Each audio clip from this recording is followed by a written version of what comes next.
बेटा, बस कुछ भी करके अपना घर कर ले। बेटा, अपना घर तो लाजमी है, उसके बगैर कैसे ज़िंदगी चलेगी। लड़का किराए के घर में रहता है, अपना घर नहीं है। सॉरी, हम ये रिश्ता नहीं कर सकते। ब्रो, किराए के घर में कब तक ज़िंदगी गुजारेगा। कहीं से उधार लेके अपना घर बना ले। अपना घर सब कॉन्टिनेंट और स्पेशली पाकिस्तानियों का सबसे कीमती, सबसे ज़रूरी और सबसे जज्बाती फ़ैसला।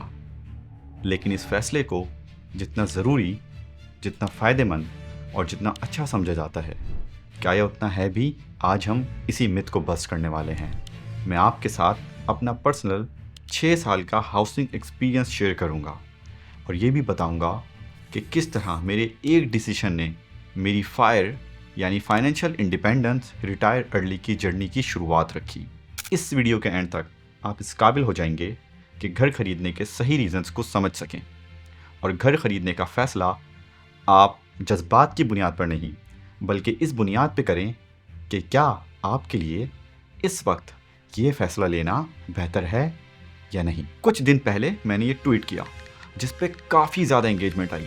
मुझे ऐसी इंगेजमेंट आने का पहला ही एक आइडिया था, लेकिन मुझे समझ आया कि कितने लोग इस एक डिसीजन को बिना सोचे समझे लेते हैं। अब ये वीडियो आपको एक फ्रेमवर्क देने के लिए है कि जब आप अपने घर के बारे में सोचें तो वो फैसला जज्बात की बुनियाद पे ना हो, बल्कि वो फैसला आपकी ज़िंदगी में आप किस मुकाम पर हैं, कहाँ जाना चाहते हैं, क्या करना चाहते हैं, किस तरह से जीना चाहते हैं की बुनियाद पे हो। वो फैसला आपके अपने लिए परफेक्टली डिज़ाइंड हो। तो इस वीडियो को मैंने 2 हिस्सों में बांटा है, the financial side of the decision and the emotional side of the decision. क्योंकि ये घर बनाने का फैसला काफ़ी यूनिक है। I mean this is unique to each individual. कुछ लोग घर को एसेट समझ के बनाते हैं और कुछ लोग उसे अपनी ज़रूरत समझ के बनाते हैं। सुनने में शायद थोड़ा अजीब लगे, लेकिन दोनों तरह के लोगों की थिंकिंग एक ओल्ड पैटर्न और पुश्तों से चलती हुई आ रही सोच से इंस्पायर्ड है। ज़माना, हालात और मामलात अब बहुत ज़्यादा बदल चुके हैं और इसीलिए उस सदियों पुरानी सोच को एक नया नज़रिया और एक नया ज़ाविया देना ज़रूरी है, जो आज हम इस वीडियो में करने का इरादा रखते हैं। इस साइट को मैं अपनी पर्सनल रियल लाइफ स्टोरी से एक्सप्लेन करने वाला हूँ, क्योंकि सीखने के लिए किसी रियल लाइफ इवेंट से क्या ही बेहतर है। तो ये बात है 2019 की। मैं न्यू बहरिया टाउन में शिफ्ट हो रहा था और मेरे पास ऑलमोस्ट 7 मिलियन की लाइफ सेविंग्स मौजूद थी, जिसके अंदर मेरी अपनी वाइफ का भी कुछ अच्छा खासा कंट्रीब्यूशन था। हमारे पास 2 ऑप्शन थे, या तो हम उन सेविंग्स से कोई घर ले लें, जो इम्पॉसिबल था because prices were way too high. I remember कि 125 यार्ड्स का villa was almost 1.5 to 1.6 crore at that time, या फिर हम रेंट करें। घर खरीदने के लिए I was getting a lot of pressure कि कोई लोन ले लिया जाए, लेकिन अल्हम्दुलिल्लाह I had enough financial literacy at that time to not take any stupid step. मुझे डेट में नहीं जाना था और मैंने सिंपली रेंट करने पे इन्हिसार किया। अच्छा, उस वक्त मैंने ये फैसला सिर्फ इसलिए लिया कि मेरे पास पैसे नहीं थे। अगर मेरे पास पूरे 1.5 करोड़ होते तो शायद सब लोगों की तरह मैं भी घर ही ले लेता। लेकिन मेरा डिसीजन आगे चल के मेरे लिए कितनी बड़ी नेमत बनने वाला है, मुझे इसका कोई आइडिया नहीं था। मेरा ये एक डिसीजन अल्लाह ताला की तरफ से मुझे फाइनेंशियल फ्रीडम की जर्नी पे ले जाएगा, मुझे इसका ज़र्रा बराबर भी इल्म नहीं था। मैंने वो पैसे हाफ करके गोल्ड और अलमीज़ान फंड्स में इन्वेस्ट कर दिए और फिर 2020 के अंदर मैंने सारे पैसों का DCR परचेज़ कर लिया। आई गेस कोई 5 या 5.5 लाख के करीब शेयर्स आए थे और शायद 11 या 12 रुपए का शेयर था। और अब ये डिसीजन मैंने क्यों लिया, उसकी तरफ चलते हैं। मैंने अपनी इन्वेस्टमेंट्स पे अप्लाई किया कॉन्सेप्ट ऑफ बेस्ट इन्वेस्टमेंट का रूल।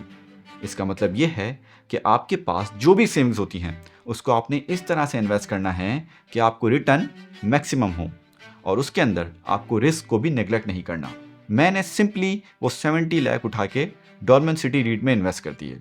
अब जिन लोगों ने ये नाम पहली बार सुना है, तो सिंपल लैंग्वेज में DCR मतलब डॉल्मेन सिटी रीट एक लिस्टेड स्टॉक है ऑन पाकिस्तान स्टॉक एक्सचेंज और ये कोई इंतहाई डिफेंसिव किस्म का स्टॉक है जो कराची का डॉल्मेन मॉल है, और आई एम श्योर कि आप में से बहुत ज़्यादातर लोग वहाँ जा चुके होंगे।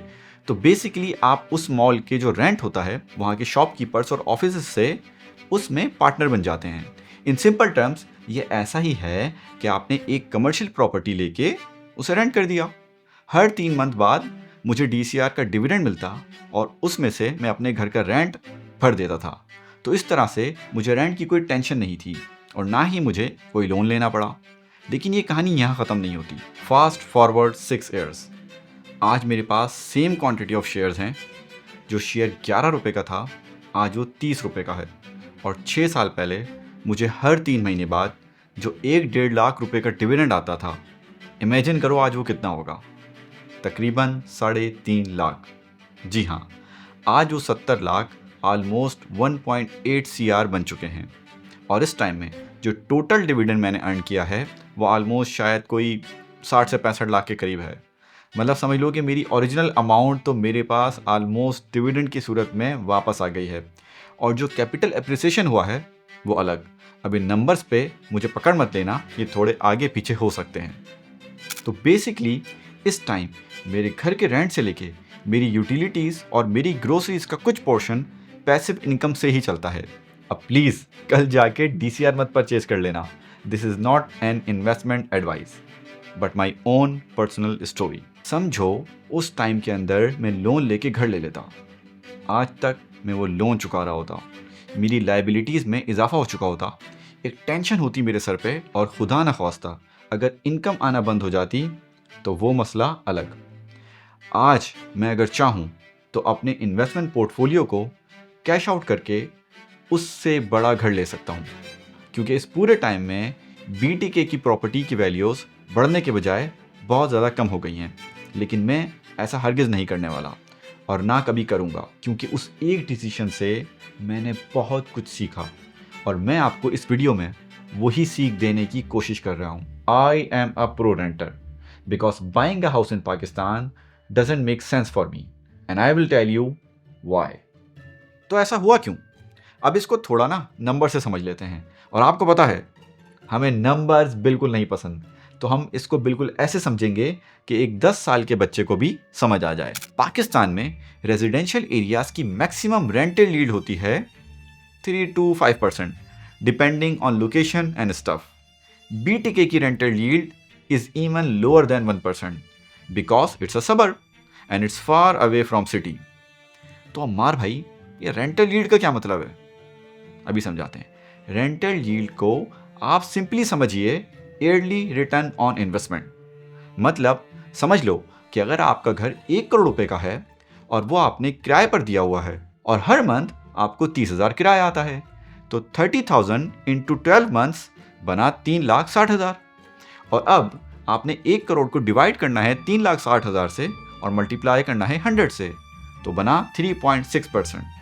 सो इन सिंपल टर्म्स आपकी रेंटल यील्ड बनी 3.6% पर एनम। अब ज़्यादातर डिविडेंड स्टॉक्स में you should be able to get a dividend yield that is close to interest rate. For example, I guess right now it's 10 or 11% और something. सो अगर मेरे पास आज 1 करोड़ रुपये होते और मुझे उस पर 10% पर एनम मिलता, तो 1 करोड़ पे 10 lakh minus 15% CGT, it becomes 8.5 lakh divided by 12 is equal to 70,000 rupees. तो अब फर्क समझ में आया? अब उस 70,000 में से 30,000 रेंट पे करो और बाकी का 40,000 री इन्वेस्ट कर दो ताकि अगले साल का डिविडेंड और ज़्यादा आए।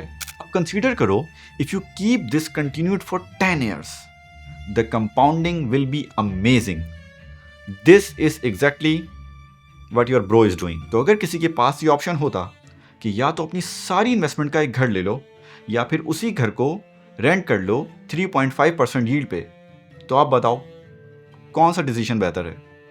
मुझे सीधा सीधा फ़ायदा है along with appreciation chances in the stock price, जैसा कि 2019 से 2025 तक DCR के साथ हुआ। अब कुछ लोग बोलेंगे कि यार अम्मार, प्रॉपर्टी की प्राइस भी तो बढ़ती है। यस, यकीनन बढ़ती है, लेकिन वो घर जब 50 लाख का था तब भी आप उसमें रह रहे थे। वो 50 करोड़ का हो जाएगा तब भी आप उसमें रहेंगे। ये एप्रिसिएशन सिर्फ तभी मैटर करेगी जब आप उसे सेल करेंगे। और बेशतर लोग ऐसा नहीं करते क्योंकि आपकी पूरी लाइफ डिजाइन होती है around that house. From financial point of view, अपनी जिंदगी की पहली बड़ी जमा पूंजी से एक घर ले लेना जिसके अंदर आपने रहना ही है, मेरी नज़र में अच्छा फैसला नहीं है। आप एक दुकान से 10 घर बना सकते हैं, एक घर से 10 दुकानें नहीं। आपकी कोशिश होनी चाहिए कि अपनी पहली इन्वेस्टमेंट को एक कैश फ्लोइंग एसेट में कन्वर्ट करें। उस कैश से आप रेंट पे करें, बाकी का फर्दर इन्वेस्ट करें और उसे ग्रो करें। मैं आपको पर्सनल एक्सपीरियंस से बता रहा हूँ, आप 10 साल बाद एक बहुत अच्छी पोजीशन में होंगे अगर आपने इस एक डिसीजन को बस थोड़ा सा डिले करा और अपनी इन्वेस्टमेंट को प्रॉपरली इन्वेस्ट किया। 2019 में वो एक सही डिसीजन लेने से मेरी फाइनेंशियल सिचुएशन पे इतना पॉजिटिव इम्पैक्ट आया है कि मैं शायद आपको कभी सही तरह से एक्सप्लेन भी ना कर पाऊँ। उस एक डिसीजन के बाद से ही मेरी फायर यानी फाइनेंशियल इंडिपेंडेंस रिटायर अर्ली की जर्नी शुरू हुई थी और फिर 2023 में आकर उस जर्नी को ट्विटर पे शेयर करना शुरू किया, जहाँ से शुरू हुआ फायर चेजर। और फिर जब वक्त आया कि अब यूट्यूब पे आके लोगों तक ये बात पहुंचाई जाए तो अमार सिद्दीकी आपके सामने है। अब इससे पहले कि हम emotional side of the decision की तरफ जाएं, अगर आप अभी तक मेरे साथ इस वीडियो में हो तो I really appreciate that. Long form देखना हर किसी के बस की बात नहीं है।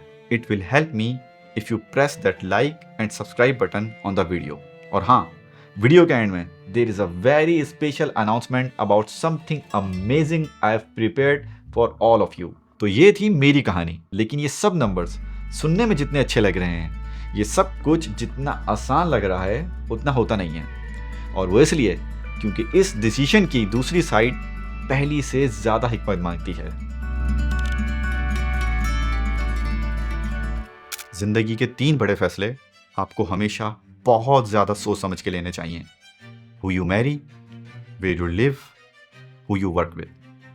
हम बाकी के 2 के ऊपर अपनी next video how to design your life पे बात करेंगे। फिलहाल के लिए वेयर यू लिव पे बात करते हैं। तो पहले अपने आप से सवाल करना ज़रूरी है, होता क्या है अपना घर? किस चीज़ से बनता है अपना घर? पैसों से, दीवारों से, चीज़ों से, या फिर ताल्लुक से, सुकून से, रिश्तों से, मुस्कुराहटों से? अब अगर आपको अल्लाह ने इन सब चीज़ों से नवाजा है तो आप किराए के मकान को भी अपना घर बना लेंगे। और अगर आपके पास ये सब नेमतें नहीं हैं और वो इसलिए कि आपने अपने ऊपर काम नहीं किया, तो फिर आपका अपना घर भी अपना नहीं होता। मैंने खुद अपनी आंखों से इस अपने घर के चक्कर में कई घरों को टूटते हुए देखा है। घर रह जाता है, अपने चले जाते हैं, दीवारें रह जाती हैं, मुस्कुराहटें चली जाती हैं, और कभी कभी तो लोग रह जाते हैं, ताल्लुक चला जाता है। तो शायद हमें सोचने की ज़रूरत है कि इस अपने घर के लफ्ज़ में ज़्यादा अहमियत अपनों की है या घर की, और हमें ज़्यादा फ़िक्र अपनों की करनी चाहिए या घर की। तो अब मैं कुछ मिथ्स को बस करना चाहता हूँ जो हमारे दिमागों में बसे हुए हैं। नंबर 1, रेंट पे रहने का मतलब ये है कि लड़का फाइनेंशियली स्टेबल नहीं है। नंबर 2, रेंट पे रहने से पैसा ज़ाया होता है। नंबर 3, रेंट के घर में सुकून नहीं आ सकता। नंबर 4, मालिक मकान कभी भी घर से बाहर निकाल के खड़ा कर देगा, ETC ETC ETC। अगर आपको ऐसा लगता है ना कि रेंट पे रहने वाले लोग फाइनेंशियली स्टेबल नहीं होते, तो ये हकीकत से कौसों दूर बात है। आपको पता है, दुनिया के अमीर तरीन लोग अपनी पूरी लाइफ रेंट पे गुजार देते हैं क्योंकि उन्हें पता होता है कि वो अपने पैसे का बेहतर इस्तेमाल कहीं और कर सकते हैं। मैं कोई बहुत अमीर तो नहीं हूँ, लेकिन मैं भी ऐसा ही करता हूँ और आगे भी ऐसा ही करूँगा क्योंकि it makes perfect sense to do it. Rent पे रहने से पैसा ज़ाया नहीं होता, बल्कि पैसा बचता है। हम ऊपर इस बारे में एक पूरी प्रॉपर एग्जाम्पल देख चुके हैं। आप उसी पैसे को अच्छी जगह इन्वेस्ट करके अपनी पैसिव इनकम से ही रेंट दे सकते हैं। मीनवाइल आपकी इन्वेस्टमेंट जो आपके घर में लॉक थी, आपको फर्दर कैपिटल गेन भी देती रहेगी, और एक टाइम ऐसा आएगा कि आपकी पूरी लाइफ पैसिव इनकम से चलेगी। जैसे मेरी चलती है अल्हम्दुलिल्लाह। एक बड़े आदमी ने कहा था, सुकून सिर्फ कब्र में। सुकून का ताल्लुक घर के ओन्ड या रेंटेड होने से नहीं, बल्कि ताल्लुक रिश्तों और ट्रस्ट से आता है, जिसके ऊपर काम करना आपकी अव्वलीन तरजीह होनी चाहिए। अम्मार भाई वो सब ठीक है, लेकिन मालिक मकान कल को बाहर निकाल के खड़ा कर देगा तो क्या होगा? ये डायलॉग मैंने 1000 बार सुना है। भाई कुछ नहीं होगा। जब इन्वेस्टमेंट में 2 करोड़ रुपए पड़े होंगे और हर क्वार्टर 2.5-3 लाख का पैसिव इनकम आ रही होगी, कुछ नहीं होगा। With money comes the ability to walk out of situations that you don't want to be इन।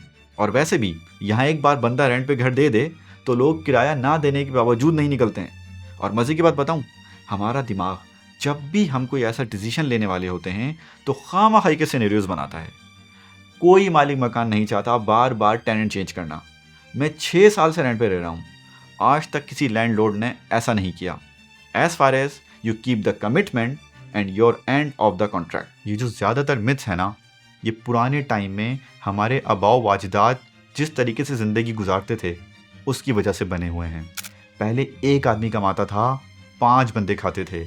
अच्छी इन्वेस्टमेंट घर को ही समझा जाता था, क्योंकि आपका पूरा ख़ानदान वहीं रहता था। आपकी नौकरी वहीं कहीं आसपास में होती थी।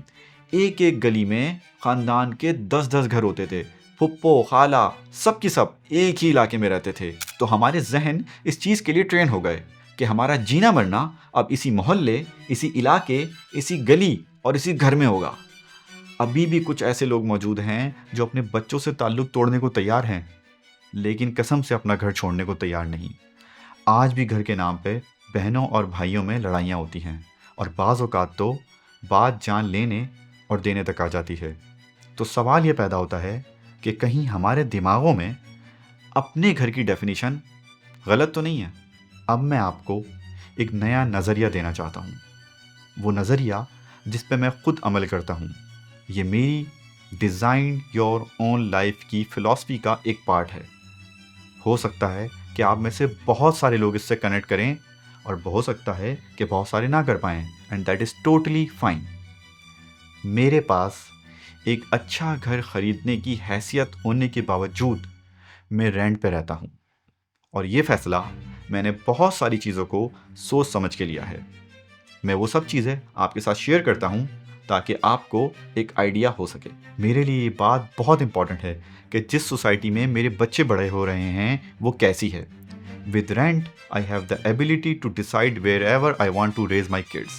I'm not tied to my house, so if for some reason there is an issue with the society, मेरे पास कहीं और शिफ्ट होने का ऑप्शन हमेशा ओपन है। मेरे लिए ये बात ज़रूरी है कि मेरी ज़िंदगी की जमा पूंजी स्टील और सीमेंट में ना लगी हो, बल्कि काम कर रही हो और मुझे कुछ कमा के दे रही हो। इसीलिए I put my money to work where I think it can do the best of work. वैसे टेक्निकली मेरी जमा पूंजी लगी हुई सीमेंट और स्टील में ही है, लेकिन उन कंपनीज के शेयर्स में।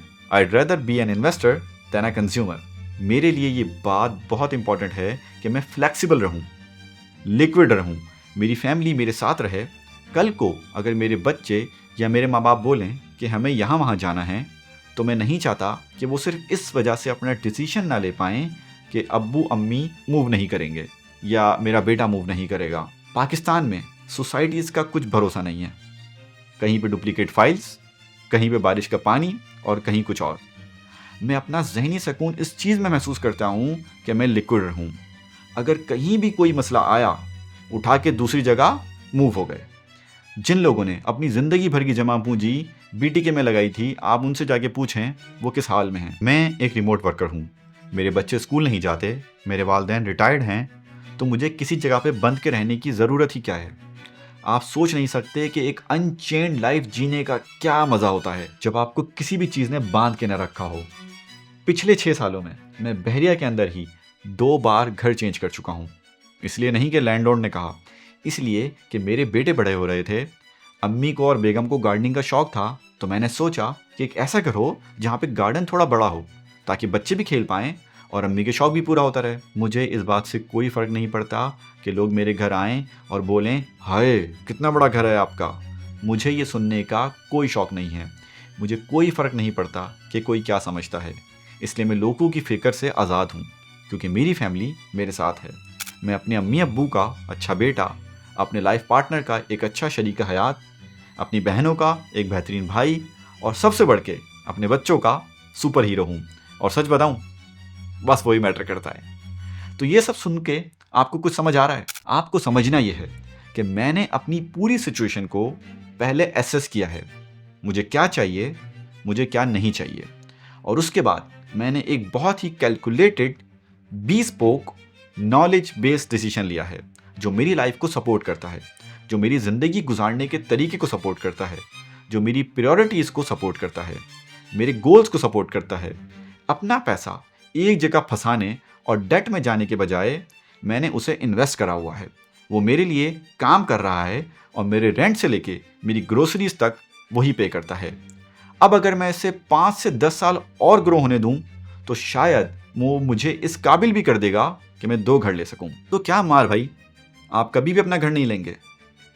नहीं, लूँगा, एक दिन ज़रूर लूँगा, लेकिन ये डिपेंड करेगा कि मैं लाइफ के किस स्टेज में हूँ, मेरे पास कितने पैसे हैं और मैं आगे क्या चाहता हूँ। जिस दिन मेरे पास इतने पैसे हुए कि मैं उस घर जैसे 5 घर और ले सकूं, शायद मैं घर ले लूं।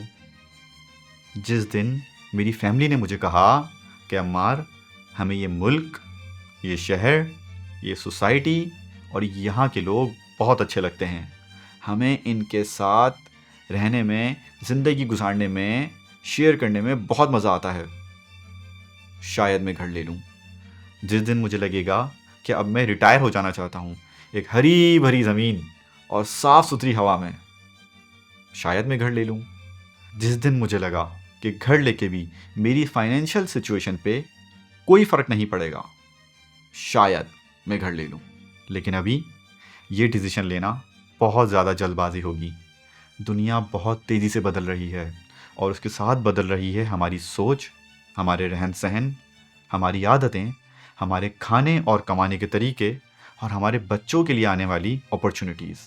कोई ऐसा फ़ैसला लेना जो आपको कैद कर दे एक जगह, एक सोच, लिमिटेड अपॉर्चुनिटीज़ के साथ, मेरे नज़दीक ठीक अमल नहीं है।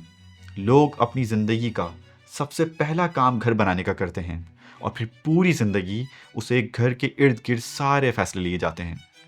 मुझे ऐसा लगता है ये घर बनाने का फ़ैसला या ये घर बनाने का काम शायद आपकी लाइफ का सबसे आखिरी काम तो हो सकता है, पहला बिल्कुल नहीं हो सकता, कम से कम मेरे लिए तो नहीं।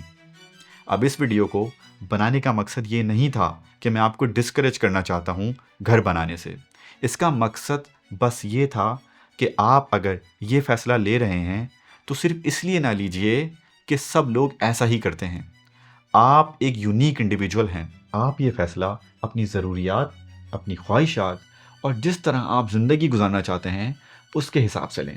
अगर आपको लगता है कि घर ना लेने की वजह से उसमें रुकावट आ जाएगी तो प्लीज़ घर ज़रूर लीजिए।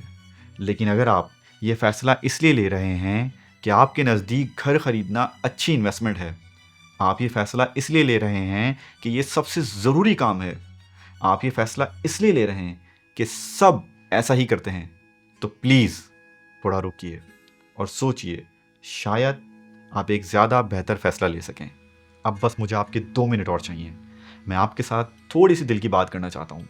मेरी पिछली क्रेडिट कार्ड की वीडियो को आप लोगों ने जिस तरह सराहा है, उस पर जो व्यूज़, लाइक्स और कमेंट्स आपने किए हैं, मेरे पास अल्फाज नहीं हैं कि मैं किस तरह से बताऊं वो मेरे लिए कितने ज़्यादा इंस्पायरिंग थे। I am just blown away by the response from community. उसके लिए आप सबका दिल से, सॉरी दिल किस तरह होता है, दिल से बहुत ज़्यादा शुक्रिया। मैं आपको बताना चाहता हूँ कि मेरी हर वीडियो मेरी लाइफ का एक हिस्सा है जो मैं आप सबके साथ शेयर करता हूँ। मेरी हर वीडियो वो रास्ता है जो मैंने खुद लिया और कहीं पहुँच गया। मेरी वीडियोस मेरी कहानी है। मेरी वीडियोस मेरे खुद के ऊपर किए हुए एक्सपेरिमेंट्स हैं।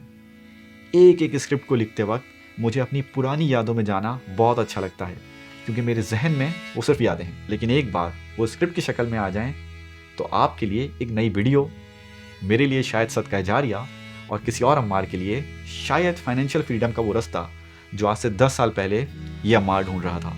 अगर आप इस रास्ते पे मेरे साथ जुड़ना चाहते हैं तो मेरे इस छोटे से चैनल को सब्सक्राइब कर सकते हैं। अब अगर आपको नहीं पता कि आपने फाइनेंशियल स्टेबिलिटी की जर्नी शुरू कहाँ से करनी है, तो आपके भाई ने आपके लिए एक फ्री 4 स्टेप गाइड तैयार की है। ये गाइड आपको स्टेप बाय स्टेप समझाएगी कि फाइनेंशियल स्टेबिलिटी हासिल करने के लिए क्या करना है। आपने सिंपली www.ammarsiddiqui.com पे जाना है और गेट माई ई बुक पर क्लिक करना है। ये गाइड मैंने बहुत मेहनत के साथ बनाई है और इसमें वो 4 स्टेप्स हैं जो मैंने खुद अपने ऊपर अप्लाई किए हैं, और ये गाइड आपको 80% लोगों से ज़्यादा फाइनेंशियली लिटरेट करने के लिए काफ़ी है। Links are in the description. See you all in the next video. जब तक के लिए अल्लाह हाफिज़। अपना बहुत ख्याल रखिएगा। आपका भाई अम्मार।